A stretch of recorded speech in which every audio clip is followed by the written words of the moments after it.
வணக்கம். மதிமுகம் செய்திகள். இன்றைய முக்கிய நிகழ்வுகளை பார்ப்பதற்கு முன்பாக தலைப்பு செய்திகளை பார்க்கலாம்.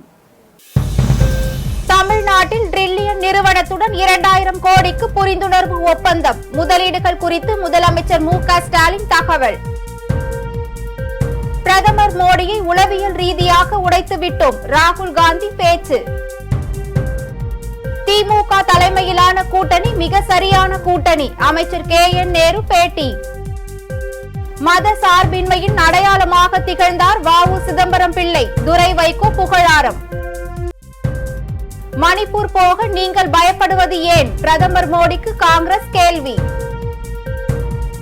கிளப் எறிதலில் தங்கம் வெள்ளியை தட்டி தூக்கிய இந்தியா, பதக்க பட்டியலில் 13வது இடத்திற்கு முன்னேற்றம்.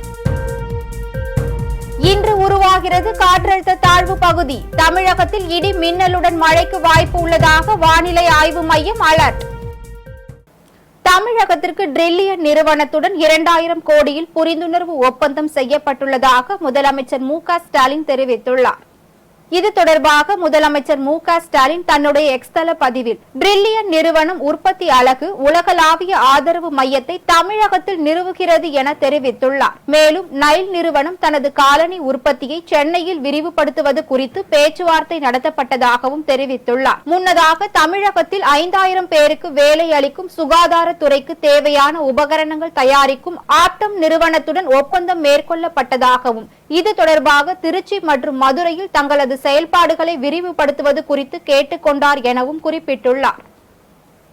பிரதமர் மோடியை உளவியல் ரீதியாக உடைத்து விட்டோம் என மக்களவை எதிர்க்கட்சி தலைவர் ராகுல் காந்தி தெரிவித்துள்ளார். ஜம்மு காஷ்மீர் மாநிலத்தில் வருகிற 18ஆம் தேதி தொடங்கி 3 கட்டங்களாக சட்டப்பேரவை தேர்தல் நடைபெற உள்ளது. முதல் கட்டமாக தேர்தல் நடைபெற உள்ள ரம்பான் மாவட்டத்தில் பனிஹால் சட்டமன்ற தொகுதிக்கு உட்பட்ட சங்கல்டானில் நடந்த தேர்தல் பிரச்சார பேரணியில் மக்களவை எதிர்க்கட்சி தலைவர் ராகுல் காந்தி கலந்து கொண்டார். அப்போது பேசிய ராகுல் காந்தி, ஒன்றிய அரசை பிரதமர் மோடி, உள்துறை அமைச்சர் அமித்ஷா மற்றும் அவர்களது கார்ப்பரேட் நண்பர்கள் நடத்துவதாக சாடினார். பிரதமரின் கார்ப்பரேட் நண்பர்களான அதானி மற்றும் அம்பானியின் பெயர்களை குறிப்பிட வேண்டாம் என்று தன்னிடம் கூறப்பட்டதாகவும், எனவேதான் தான் A1 A2 என்று பயன்படுத்துவதாக தெரிவித்தார். 2 கோடீஸ்வரர்களுக்கு நன்மை செய்வதற்காக 370வது சட்டப்பிரிவு ரத்து செய்யப்பட்டு மாநில அந்தஸ்து பறிக்கப்பட்டதாகவும் குற்றம் சாட்டினார்.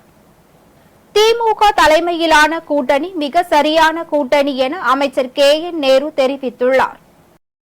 சுதந்திர போராட்ட தியாகி வ.உ. சிதம்பரம் பிள்ளையின் பிறந்த நாளை முன்னிட்டு திருச்சி நீதிமன்றம் அருகே உள்ள அவரது உருவ சிலைக்கு திமுக முதன்மை செயலாளரும் நகராட்சி நிர்வாகத்துறை அமைச்சருமான கே.என். நேரு தலைமையில் திமுகவினர் மாலை அணிவித்து மரியாதை செலுத்தினர். இந்நிகழ்வில் மத்திய மாவட்ட செயலாளர் வைரமணி, மாநகராட்சி மேயர் அன்பழகன், பெரம்பலூர் நாடாளுமன்ற உறுப்பினர் கே.என். அருண் நேரு உள்ளிட்ட நிர்வாகிகள் பலர் கலந்து கொண்டு மாலை அணிவித்து மரியாதை செலுத்தினர். பின்னர் செய்தியாளர்களிடம் அமைச்சர் கே.என். நேரு, திமுக தலைமையிலான கூட்டணி மிக சரியான கூட்டணி எனவும், தற்போதைய கூட்டணியை என்றைக்கும் தங்கள் தலைவர் விட்டுக் கொடுக்க மாட்டார் என தெரிவித்தார். லால்குடியில் தான் பேசியதை சிலர் திரித்து வெளியிட்டுள்ளதாகவும், இந்த ஆட்சி அடுத்த முறையும் தொடர எந்த நிலை வந்தாலும் பாடுபடுவோம் என்று பேசியிருந்தேன் என்றும் விளக்கம் அளித்தார்.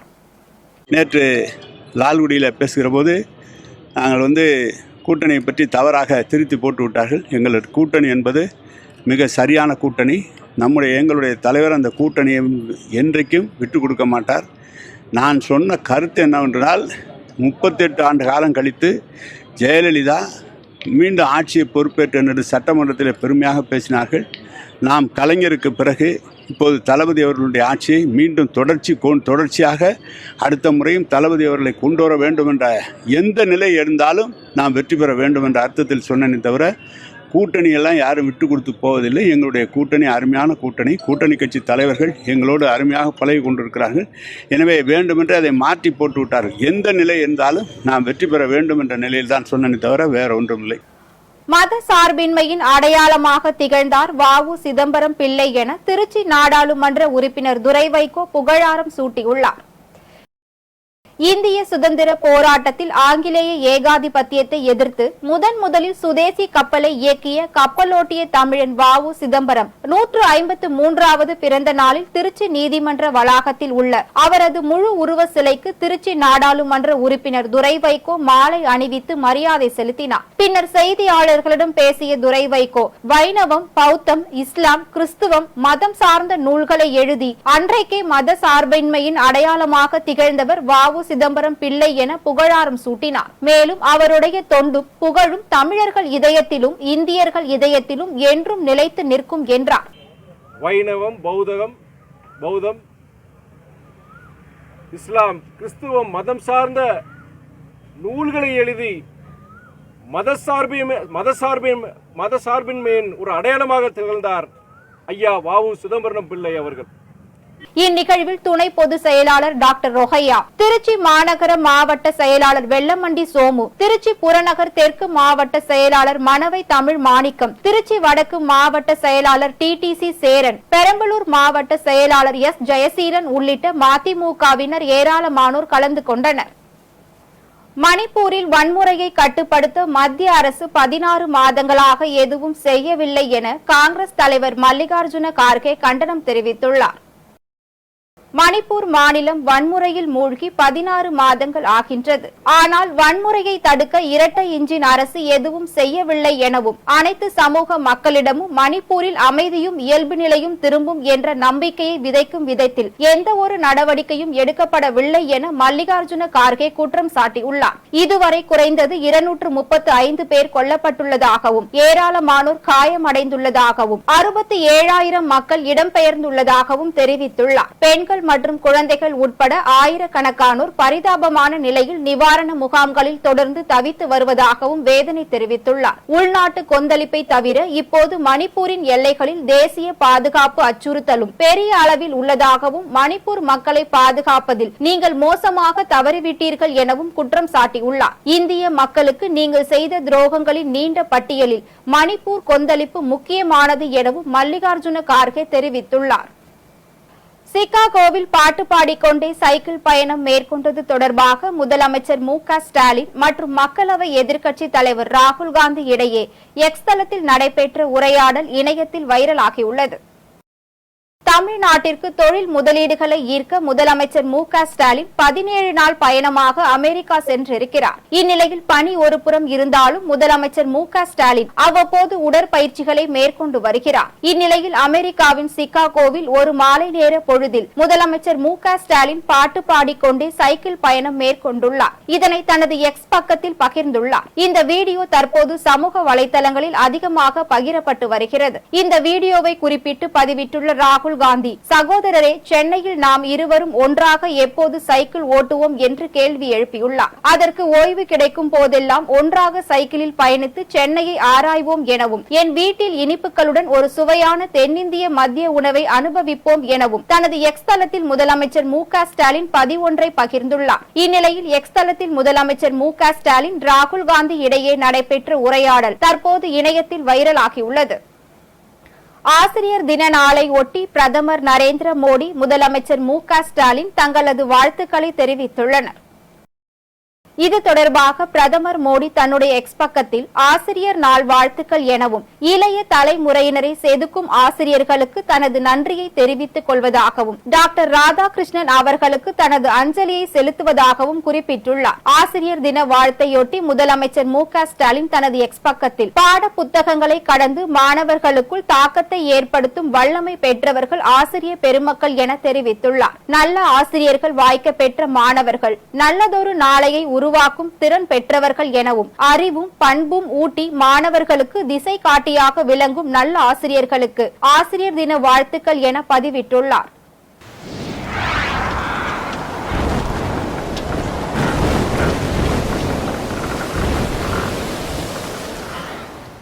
மத்திய மேற்கு மற்றும் அதனை ஒட்டிய வடமேற்கு வங்கக்கடல் பகுதிகளில் இன்று காற்றழுத்த தாழ்வு பகுதி உருவாகக்கூடும் என வானிலை ஆய்வு மையம் எச்சரித்துள்ளது.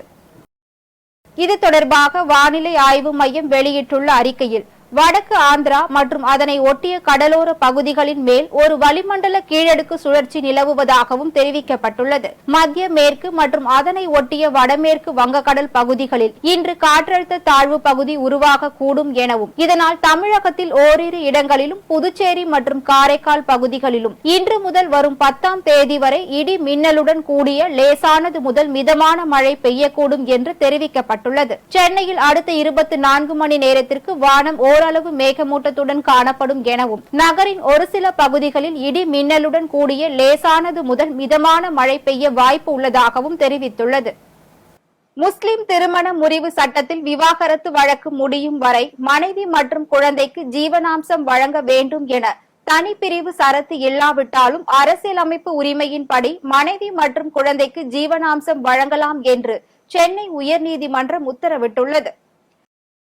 ஊட்டியை சேர்ந்த இஸ்லாமிய பெண் விவாகரத்து கோரி ஊட்டி குடும்ப நல நீதிமன்றத்தில் வழக்கு தொடர்ந்தார். இந்த வழக்கு நிலுவையில் இருக்கும் போது இடைக்கால ஜீவனாம்சம் வழங்க கோரி அந்த பெண் தாக்கல் செய்த மனுவை விசாரித்து குடும்ப நல நீதிமன்றம் மாதம் 30,000 ரூபாய் இடைக்கால ஜீவனாம்சமாக வழங்க கணவருக்கு உத்தரவிட்டது. இந்த உத்தரவை எதிர்த்து கணவர் தாக்கல் செய்த வழக்கை விசாரித்த சென்னை உயர்நீதிமன்ற நீதிபதி வி. லட்சுமி நாராயணன், முஸ்லிம் திருமண முறிவு சட்டத்தில் விவாகரத்து வழக்கு முடியும் வரை ஜீவனாம்சம் வழங்குவதற்கு உரிய பிரிவுகள் இல்லை என்றாலும் அரசியலமைப்பு அளித்துள்ள உரிமையின் அடிப்படையில் மனைவி மற்றும் குழந்தைக்கு ஜீவனாம்சம் தர வேண்டும் என்ற ஊட்டி குடும்ப நல நீதிமன்றத்தின் உத்தரவு சரிதான் என கூறி வழக்கை தள்ளுபடி செய்து உத்தரவிட்டார். பாராலிம்பிக் போட்டியில் ஆடவர்களுக்கான F51 கிளப் எறிதல் பிரிவின் இறுதிப் போட்டியில் இந்திய வீரர்களான தரம்பீர் தங்கமும் பிரணவ் சூர்மா வெள்ளியும் வென்று அசத்தியுள்ளார். பிரான்ஸ் தலைநகர் பாரிஸில் நடைபெற்று வரும் பாராலிம்பிக்கில் ஆடவர்களுக்கான F51 கிளப் த்ரோ பிரிவில் இந்திய வீரர் தரம்பீர் தங்கம் வென்று அசத்தியுள்ளார். பந்தினை 34.92 மீட்டர் தூரத்திற்கு தூக்கி எறிந்து ஆசிய சாதனையை முறியடித்து முதலிடம் பிடித்தார். அதே போட்டியில் சக இந்திய வீரரான பிரணவ் சர்மா 34.59 மீட்டர் தூரத்திற்கு பந்தினை வீசி வெள்ளி பதக்கத்தை கைப்பற்றியுள்ளார். மேலும் ஆடவர்களுக்கான வில்வித்தை போட்டியில் இந்திய வீரர் ஹர்விந்தர் சிங் தங்கம் வென்று அசத்தியுள்ளார். ஒலிம்பிக் மற்றும் பாராலிம்பிக் என 2 போட்டிகளிலும் சேர்த்து இந்தியர் ஒருவர் வில்வித்தை பிரிவில் தங்கம் வெல்வது இதுவே முதல் முறையாகும். தற்போது வரை இந்தியா 5 தங்கம், 9 வெள்ளி மற்றும் 10 வெண்கலம் என மொத்தம் 24 பதக்கங்களுடன் 13வது இடத்திற்கு முன்னேறியுள்ளது. 62 தங்கம் உட்பட 135 பதக்கங்களுடன் சீனா முதலிடத்திலும், 33 தங்கம் உட்பட 74 பதக்கங்களுடன் இங்கிலாந்து 2வது இடத்திலும், 25 தங்கம் உட்பட 63 பதக்கங்களுடன் அமெரிக்கா 3வது இடத்திலும் உள்ளது. பழனியில் விநாயகர் சதுர்த்தியை முன்னிட்டு விநாயகர் சிலைகளுக்கு வர்ணம் பூசும் பணிகள் இறுதி கட்டத்தை எட்டியுள்ளது. இந்தியா முழுவதும் வரும் செப்டம்பர் மாதம் 7ஆம் தேதி விநாயகர் சதுர்த்தி விழா கொண்டாடப்பட உள்ளது. இந்த ஆண்டு விநாயகர் சதுர்த்தி விழா பழனி மற்றும் சுற்று வட்டார பகுதிகளில் செப்டம்பர் 13ஆம் 14ஆம் தேதியில் 2 நாட்கள் ஊர்வலம் நடைபெற உள்ளது. இந்து முன்னணி, இந்து மக்கள் கட்சி, இந்து மகாசபா, சிவசேனா உள்ளிட்ட அமைப்புகள் சார்பில் விநாயகர் சிலைகளை பிரதிஷ்டை செய்வதற்காக முழு வீச்சில் ஏற்பாடுகள் செய்யப்பட்டு வருகிறது. அந்த வகையில் விநாயகர் சிலைகளை இறுதி கட்டமாக வர்ணம் பூசும் பணிகள் நடைபெற்று வருகிறது. கண்ணை கவரும் விதமாக பல வண்ணங்களில் அரை அடி முதல் 11 அடி அளவில் சிலைகள் தயாராகி வருகிறது. சிலைகளுக்கு இறுதி கட்டமாக வர்ணம் பூசும் பணிகள் நடைபெற்று வருகிறது. திருவண்ணாமலை மாவட்டம் அரசு மருத்துவக் கல்லூரி மருத்துவமனையின் முதல்வரை கண்டித்து நிர்வாக அலுவலகத்தை முற்றுகையிட்டு அரசு மருத்துவர்கள் ஆர்ப்பாட்டத்தில் ஈடுபட்டனர். திருவண்ணாமலை மாவட்டம் அருகே அரசு மருத்துவக் கல்லூரி மருத்துவமனை முதல்வர் ஹரிஹரன் என்பவர் கல்லூரி முதல்வராக பணியில் சேர்ந்ததில் இருந்து அரசு மருத்துவர்கள், செவிலியர்கள், நோயாளிகள் என யாரிடமும் இணக்கமாக நடந்து கொள்ளாததோடு மற்றும் நிர்வாக சீர்கேடுகளை கண்டித்தும் மருத்துவர்கள் தர்ணா போராட்டத்தில் ஈடுபட்டனர். மேலும் மருத்துவர்களின் அடிப்படை தேவைகளை கேட்காமல் தன்னிச்சையாக செயல்படுவதாகவும், குறிப்பாக மருத்துவர்கள் ஓய்வு எடுக்கும் அறையில் மருத்துவர்கள் இல்லாத போது அறையின் பூட்டை உடைத்து சோதனை செய்வதாகவும் குற்றம் சாட்டி கண்டனம் முழக்கங்கள் எழுப்பின. இதனை அடுத்து தமிழக அரசும் மக்கள் நல்வாழ்வுத்துறை அமைச்சர் மா. சுப்பிரமணியன் இது குறித்து விசாரணை நடத்தி உரிய நடவடிக்கை மேற்கொள்ள வேண்டும் என வலியுறுத்தினார். ஆசிரியர்கள் தினத்தை கொண்டாடும் வகையில் 104 ஆசிரியர்களுக்கு பாத பூஜை செய்து மாணவர்கள் மரியாதை செலுத்தினர். சென்னை பள்ளிக்கரணை அடுத்த ஜல்லடியான்பேட்டை பகுதியில் உள்ள வித்யா மெட்ரிக் பள்ளியில் ஆசிரியர்கள் தின விழா நடைபெற்றது. பள்ளி வளாகத்தில் நடைபெற்ற இந்த நிகழ்ச்சியில் 104 ஆசிரியர்களுக்கு மாணவ மாணவிகள் பாதத்தை கழுவி மஞ்சள் குங்குமம் வைத்து மலர் தூவி பாத பூஜை செய்து ஆசிரியர்களுக்கு மரியாதை செலுத்தினர். மேலும் பள்ளியில் 40வது ஆண்டு ஆசிரியர்கள் தினம் கொண்டாடப்படுவதை முன்னிட்டு பள்ளி தாளாளருக்கு மாணவர்கள் 40 கிலோ கேக்கை வெட்டி கொண்டாடி மகிழ்ந்தனர். ஆசிரியர்கள் தினத்தை கொண்டாடும் வகையில் மாணவர்கள் ஆசிரியர்களுக்கு பாத பூஜை செய்து மரியாதை செலுத்தியது ஆசிரியர்களுக்கு நெகிழ்ச்சியை ஏற்படுத்தியது. 37 கோடி ரூபாய் மதிப்பில் கன்னியாகுமரி கடலில் அமைக்கப்படும் கண்ணாடி பாலம் வரும் ஜனவரி மாதம் மக்கள் பயன்பாட்டிற்கு கொண்டுவரப்பட உள்ளதாக பொதுப்பணித்துறை அமைச்சர் ஏவா வேலு தெரிவித்துள்ளார். கன்னியாகுமரியில் விவேகானந்தர் நினைவு மண்டபம் அமைந்துள்ள பகுதியை விட திருவள்ளுவர் சிலை அமைந்துள்ள பகுதி பாறைகள் நிறைந்து காணப்படுவதால் கடல் நீர்மட்டம் தாழ்வு மற்றும் உயர்வு காரணமாக படகு சேவை பெரும்பாலான நாட்கள் திருவள்ளுவர் சிலைக்கு இயக்கப்படுவதில்லை. இதனை சரி செய்யும் விதமாக விவேகானந்தர் நினைவு மண்டபத்தை திருவள்ளுவர் சிலை அமைந்துள்ள பாறையையும் இணைக்கும் விதமாக 37 கோடி ரூபாய் மதிப்பில் 77 மீட்டர் நீளமும் 10 மீட்டர் அகலமும் கொண்ட கண்ணாடி கூண்டு பாலத்தை நிலைநிறுத்தும் தூண்கள் அமைக்கும் பணிகள் முடிவடைந்துள்ளது. இதுவரை முடிவடைந்துள்ள பணிகளை அமைச்சர் ஏவா வேலு மற்றும் பால்வளத்துறை அமைச்சர் மனு தங்கராஜ் ஆகியோர் ஆய்வு செய்தனர். மாவட்ட ஆட்சியர் அழகு மீனா உள்ளிட்ட அதிகாரிகளும் உடன் இருந்தனர். அதன்பின் செய்தியாளர்களை சந்தித்த அமைச்சர் ஏவா வேலு கன்னியாகுமரி சுற்றுலா தலத்தில் போதுமான படகு இறங்கு தளம் இல்லாமல் இருந்த காரணத்தால் சுமார் 33 கோடி ரூபாய் மதிப்பில் படகு இறங்கு தளம் அமைக்கும் பணி நடைபெற்று வருவதாக தெரிவித்தார். மேலும் படகு இறங்கு தளம் அமைப்பதால் மீனவர்களுக்கு எந்தவித பாதிப்பும் வராது எனவும் விளக்கம் அளித்தார். அந்த பாலத்தை அமைக்கிற பணியை அது 37 கோடி ரூபாய்க்கு ஒப்பந்தங்கள் கோரப்பட்டு இந்த பாலத்தை எல்லாம் அமைக்கிற ஒரு சிறப்பான ஒரு கம்பெனி அது. அவனுடைய ஃபேக்டரி வந்து பாண்டிச்சேரியில் இருக்குது. இப்போ டிசைன்லாம் ஏற்கனவே ஐஐடி ப்ரொஃபஸர்லாம் வச்சு டிசைனில் ஓகே பண்ணும்போது தான் பணிகள் வந்து தொடங்கணும். இப்போ அந்த ஒப்பந்தரையும் கூப்பிட்டு நான் பேசினேன். அவரும் வந்து டிசம்பர் மாதத்துக்குள்ளேயே நான் முடித்து கொடுக்கிறேன் என்று சொல்லியிருக்கிறார்கள். ஆக இந்த பணி, இந்த பாலப்பணி, கண்ணாடி பாலப்பணி முடிந்த உடனேயே மாண்புமிகு முதலமைச்சரிடத்தில் இசைவு பெற்று அவர் திருக்கரத்தால் இந்த பாலம் தொடக்கி வைக்கப்படும். திருப்பூர் மாவட்டம் பேருந்து நிலையத்தில் ஒரு மாணவனை 50க்கும் மேற்பட்ட மாணவர்கள் தாக்கியதால் அவனது தந்தை சாலையில் படுத்து மறியலில் ஈடுபட்டார். திருப்பூர் கொங்கு மெயின் ரோடு பகுதியில் அமைந்துள்ள சின்னசாமி அரசு மேல்நிலை பள்ளி மாணவர்கள் கேஎஸ்சி பள்ளி மாணவனை 50க்கும் மேற்பட்ட மாணவர்கள் இணைந்து கட்டை, பிளாஸ்டிக் பைப் உள்ளிட்ட பொருட்களை கொண்டு தாக்கிய சம்பவம் பரபரப்பை ஏற்படுத்தியுள்ளது.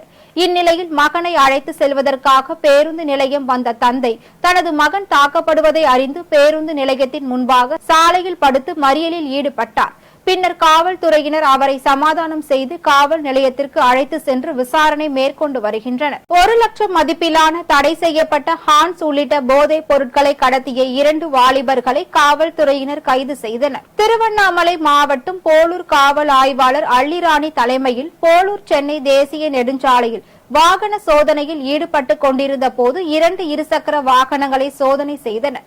அப்போது இருசக்கர வாகனங்களில் சுமார் 5 மூட்டைகளில் 1 லட்சம் மதிப்புள்ள சுமார் 60 கிலோ எடை கொண்ட ஹான்ஸ், குட்கா, கூலி போன்ற தமிழக அரசால் தடை செய்யப்பட்ட போதைப் பொருட்களை விற்பனைக்காக அன்பரசு, தினகரன் ஆகிய இருவரும் கடத்தி வருவது தெரிய வந்தது.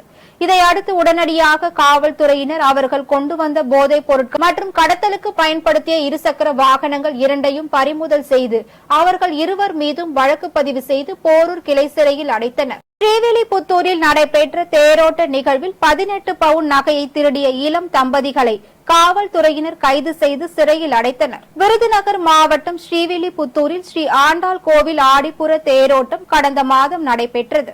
இதில் தமிழகத்தில் பல்வேறு பகுதியில் இருந்து பொதுமக்கள் வருகை தந்து தேரை வடம் பிடித்து இழுத்தனர். மேலும் இவ்விழாவில் சுமார் 5 பெண்கள் கழுத்தில் அணிந்து இருந்த மொத்தம் 18 சவரன் தங்க நகைகளை மர்மமான நபர்கள் திருடி சென்றதாக ஸ்ரீவில்லிபுத்தூர் நகர் காவல் நிலையத்தில் புகார் அளித்தனர்.